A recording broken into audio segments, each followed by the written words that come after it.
The Urantia Book is not 100% accurate. There, I said it. But then again, unlike some other religious texts, this book does not claim to be written by perfect hands.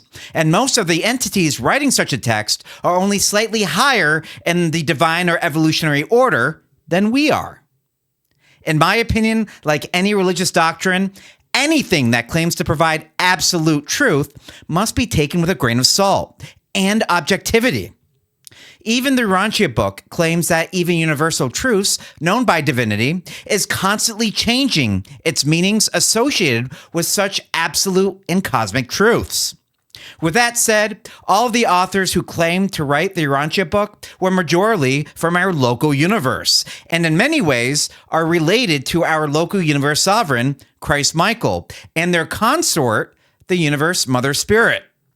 There were no authors that were directly associated with either the Paradise Trinity or originated from the Eternal Isle of Paradise, with the exception of the teachings and not authorship of Jesus Christ Michael.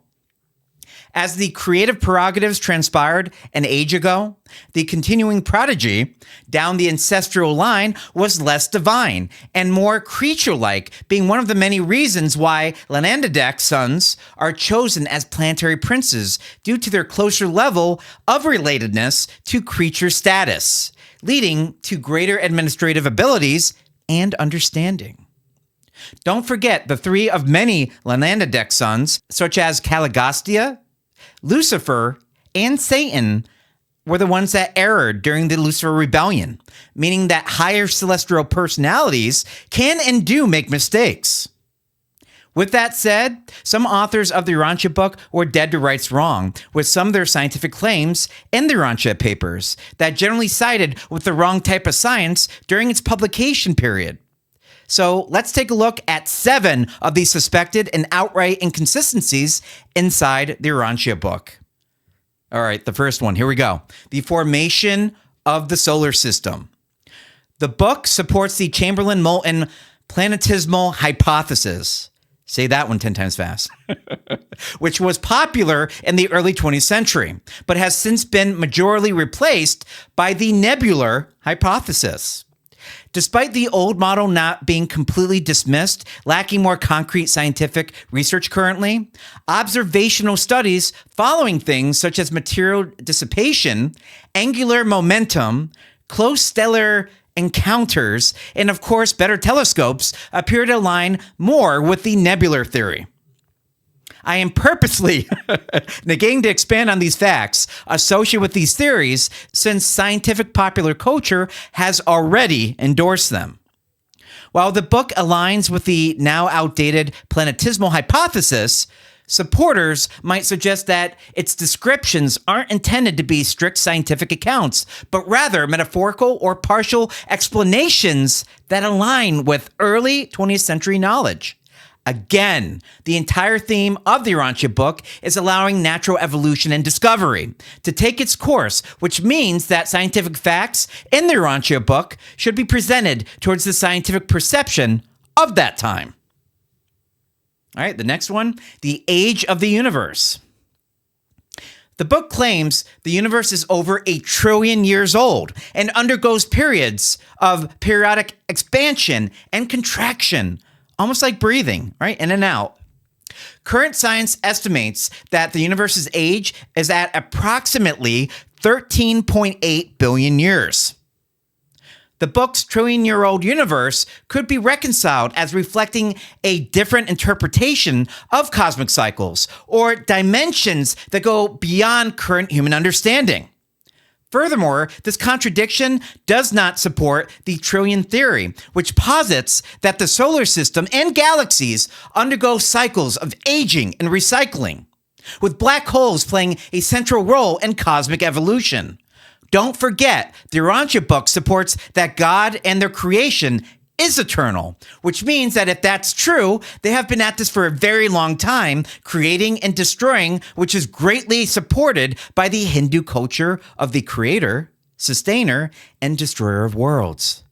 It is indicated in the text that the paradise energies that sustain us are both emanated from and received by the first source and center, indicating a natural recycling of at least energy. This recreation notion brings us to the Big Bang Theory. Short and simple, the Urantia Papers does not support the Big Bang Theory, which was a widely accepted concept in modern cosmology, which has been slowly, ever so slowly, losing support over advancements in telescopic imagery.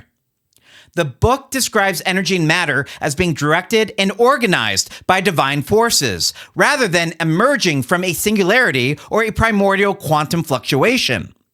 According to the Urantia Book, these primordial forces that do exist are then given to a creator, Michael, with a host of assistants who literally create their own local universe. In recent scientific discovery, the James Webb Space Telescope has revealed mature galaxies in the early universe, contradicting our own beloved Big Bang Theory. The rejection of this Big Bang might not imply an outright denial, but rather an alternative perspective that is slowly gaining support. It could be interpreted as highlighting the limitations of current cosmological theories, leaving room for new discoveries as technology and our understanding advances. Fundamental particles. This text introduces a particle called a automaton, which is not recognized in modern particle physics at this time. Almost sounds like a robot. The automaton, if I'm hopefully saying that correctly, is described as a fundamental building block of matter, preceding electrons and other subatomic particles, and are considered the smallest measurable units of energy by higher celestial beings. These bits of energy are emanated from the eternal Isle of Paradise, resisting linear gravity, and consists of 3 types of motion patterns. The introduction of unverified particles, like the automaton, could be seen as an invitation to explore new frontiers in physics that modern science has yet to uncover. With quantum computing now a reality, we may soon discover this particle any decade now. All right, evolution.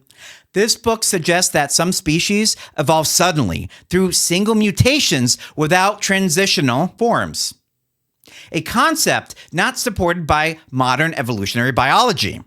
The book utilizes the term suddenly appeared for many adaptations of species that directly came before the human race as we know it. As a quick fun fact, just to let you guys know, Earth, also known as Urantia, is known as a decimal planet. So a lot of this experimental evolutionary patterns started on this planet and were carried over to the next 9 planets, hence the term life carrier. But again, we were a decimal planet, right? An experimental planet. Kind of cool, huh? And kind of maybe explains a lot. But anyways, the book claims that we have more in common with frogs in our ancestry than we do primates, with the Eskimo race being one of our progenitors. The claim of abrupt mutations and species appearances could be defended as a poetic or symbolic description of evolutionary leaps, possibly involving factors not yet understood. I like to think that there are many mysteries inside the Urantia book that purposely have yet to be revealed to us. Again, the text is not a comprehensive science or history text. It is more like a survey text for beginners like us. Human races. It describes the sudden appearance of multicolored human races in one generation, which contradicts the gradual process of human evolution as we understand it today. In order of appearance, they were the red, blue, yellow, orange, green, and indigo races, of which suddenly appeared. The text indicates that red was the strongest and perhaps most capable race that generally failed to come together as a nation. Much of this colored ancestry assimilated with other races or cultures, or were exterminated by other forces such as war and disease. The sudden emergence of colored races might be interpreted as an allegorical or spiritual rather than strictly biological.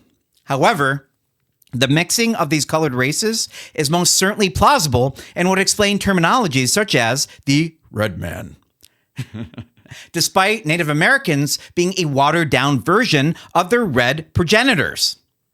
Defenders of this colored theory could also argue that its intent is to convey symbolic truths about human diversity, even though I don't necessarily believe that. but we're open to all theories here. All right, last but not least, Mercury's rotation. The portrayal of Mercury is perhaps one of the easiest intentional or unintentional error in the Urantia book to point out. The book states that one side of Mercury always faces the sun due to what's called tidal locking, a claim disproven in 1965, which was 10 years after the Urantia book's publication, when it was discovered that Mercury rotates fast enough for all sides to face the sun.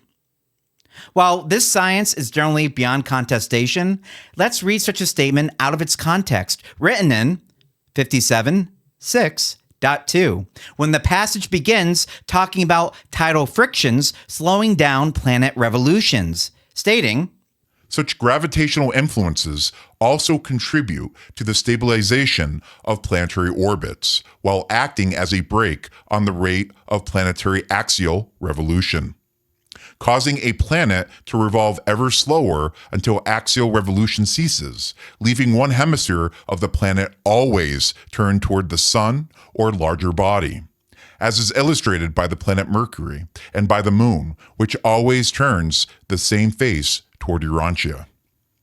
While the claim about Mercury's tidal locking is incorrect, since it takes Mercury 59 Earth days to rotate, readers might assert that such errors are the result of the book being written within the scientific context of its time, without undermining its overall philosophical message. In totality, I would like to remind viewers that this book was divinely approved and not, I repeat, was not divinely written. Errors could and have most certainly been made during its publication or through translation. And I give an enormous amount of credit to the Urantia Foundation for holding true to not distorting or correcting their original document for posterity's sake, holding true to their values of maintaining the original document. Some passages, such as Paper 57, associated with Mercury, was written by a life carrier, who are considered one of the more distant divine ancestors of the universe mother spirit, and of course, Christ Michael, meaning they are near to us, being more like scientists that may not know our specific solar system as well as we do. I highly doubt that a carrier can fly themselves to view such a cosmological marvel in person, such as Mercury, and probably used other sources just like we do. This supports a statement an old mentor of mine used to say, indicating, "Why read a book when you can find out the answers for yourself?" which remains a large premise of the Urantia book. As always, I'd like to thank everybody for viewing today's episode, and I will see you on the next one.